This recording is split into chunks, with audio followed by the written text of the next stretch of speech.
yang telah ngandung, yang telah melahirkan, yang telah bertaruh nyawa tatkala melahirkan, yang menyusui, yang ramut, yang membesarkan, sehingga kalian semua jadi orang adalah karena jasa dari sang ibu tersebut. Bismillahirrahmanirrahim.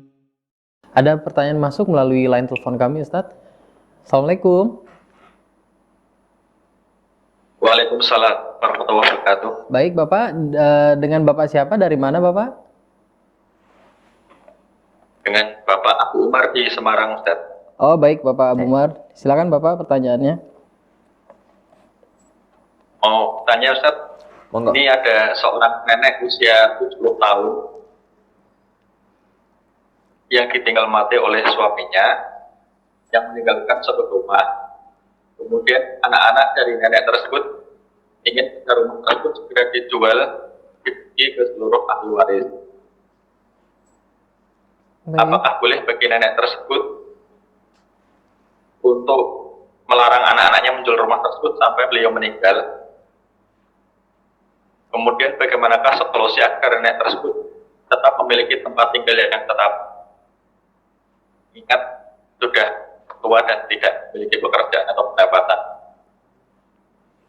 Baik, Bapak Abu Umar. Itu aja pertanyaannya, Pak? Gimana? Itu saja pertanyaannya? Iya. Ya, baik. Terima Apakah kasih. boleh bagi nenek tersebut melarang anak-anaknya menjual rumah warisan tersebut sampai nenek tersebut meninggal? Baik, Bapak Abu Umar, kita terima pertanyaan dengan baik. Akan dijawab, Ustaz. Terima kasih. Assalamualaikum warahmatullahi wabarakatuh. Pak Abu Umar ya dari Semarang. Pertanyaan yang beliau sampaikan tadi, ada seorang laki-laki meninggalkan istri yang sudah berumur 70 tahun. Istilah beliau tadi nenek-nenek gitu ya, istri lah, karena suami meninggal dunia, berarti yang ditinggalkan itu adalah istri. Mau muda, mau tua, mau sepuh, pokoknya itu adalah suaminya meninggal dunia, maka yang ditinggal wafat itu adalah istrinya. Dan sudah punya anak-anak, ya otomatis karena sudah 70 tahun berarti anaknya udah gede-gede, udah punya putu banyak itu kayaknya. Lah kemudian meninggalkan harta waris. Sebagian di antara harta warisnya itu adalah rumah.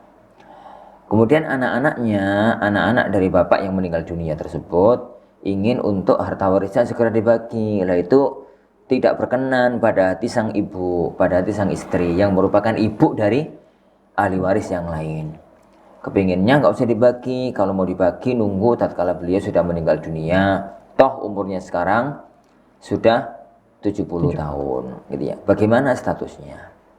Pertama, jadi kajian syariat itu harus ditinjau dari banyak sisi. Yang pertama, kajian fikih. Yang kedua, kajian adab, muru'ah, yani dan macam-macamnya. Ketahuilah akhil aziz barakallahu fikum, kalau kita tinjau dari kajian fikih, ngaji fikih itu paling gampang sebenarnya itu.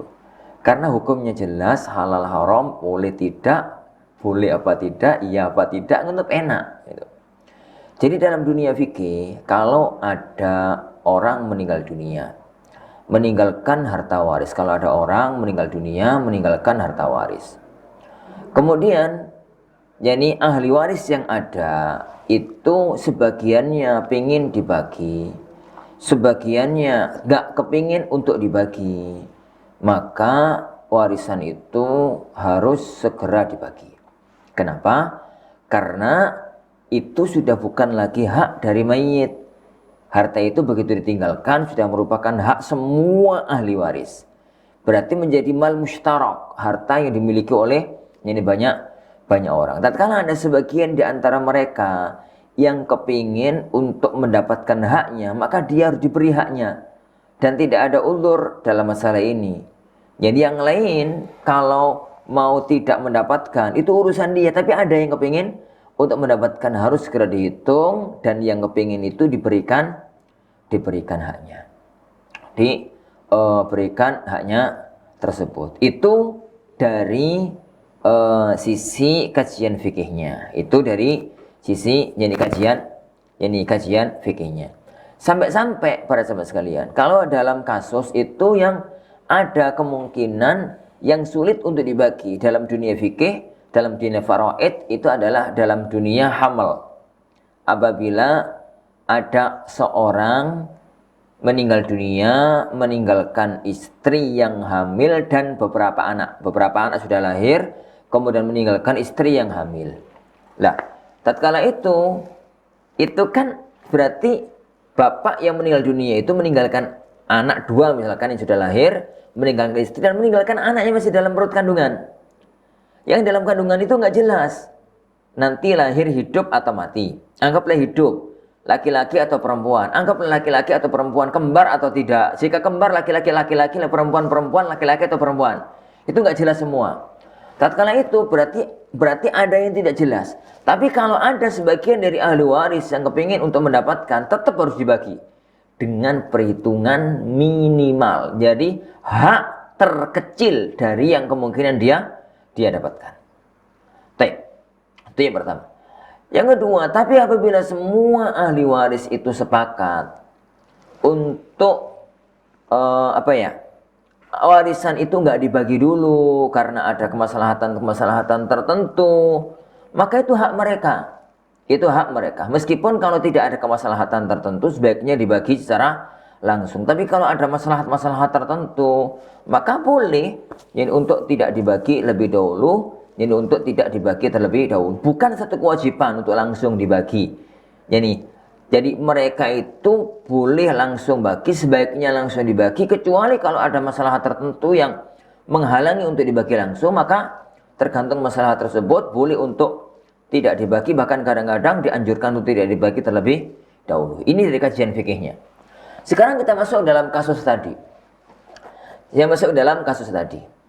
Ketahuilah ya akhi, wahai anak-anak sekalian, gitu ya. Fahami psikologis orang tua.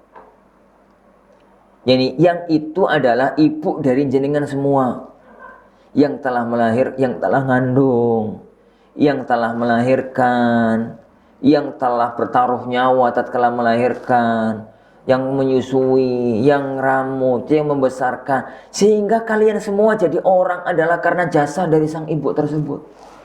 Lah, lumrahnya orang tua itu nggak kepingin. Jadi untuk dia itu pindah rumah. Itu sudah maklum, orang tua itu nggak kepingin pindah rumah. Dia kepingin sampai meninggal dunia di tempat di mana dia itu hidup berdua dengan suaminya. Apalagi beliau sudah 70 tahun. Kenangan masa lalu, mulai dari dulu nggak punya rumah, kemudian bangun rumah. Rumahnya awalnya jelek, direnovasi, sekarang rumahnya sudah agak bagus. Sekarang ditinggal oleh suaminya. Tiba-tiba sekarang harus kehilangan suami dan kehilangan rumahnya. Itu berat bagi sang ibu. Itu berat bagi sang ibu. Fahami perasaan ini wahai anak-anak sekalian. Fahami perasaan ini. Biarkan sang ibu itu tetap berada di rumah tersebut. Biarkan dia mengenang masa lalu yang ada di rumah tersebut. Antum semua yang anak-anak itu yang tinggal di situ, kalau ada salah satu di antara antum yang tinggal di situ, maka itu adalah kebaikan. Dan jika tidak ada, misalkan yang sudah punya rumah masing-masing, ya sudahlah, dijadwal bergilir. Semakin kita itu berbakti, semakin menyenangkan, semakin tidak menyusahkan, semakin gak gelakno wong tua, maka semakin tinggi nilai kita di hadapan Allah Subhanahu wa taala. Bayangkanlah antum sendiri ya akhi. Bayangkanlah antum sendiri ya ukhti. Jika anti nanti pada posisi ibu itu, pada posisi ibu anti melahirkan anak, membesarkan, kemudian sampai nanti umurnya 75 tahun, 65 tahun, 70 tahun, tatkala tinggal oleh sang suami. Rumah itu rumah nostalgia, penuh dengan kenangan, penuh dengan momentum, penuh dengan cerita. Dia ngertinya kerasaannya di rumah itu. Kemudian tiba-tiba anak anti itu kepingin untuk jual rumah itu karena hak waris, rebutan waris. Koyo opo loroyati.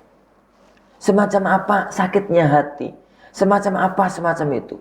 Fahami perasaan itu sebagai seorang anak. Fahami perasaan itu sebagai seorang anak. Apalagi umurnya ibu itu 70 tahun. Secara normalnya umur 70 tahun itu sudah sepuh. Yo boyo sabar.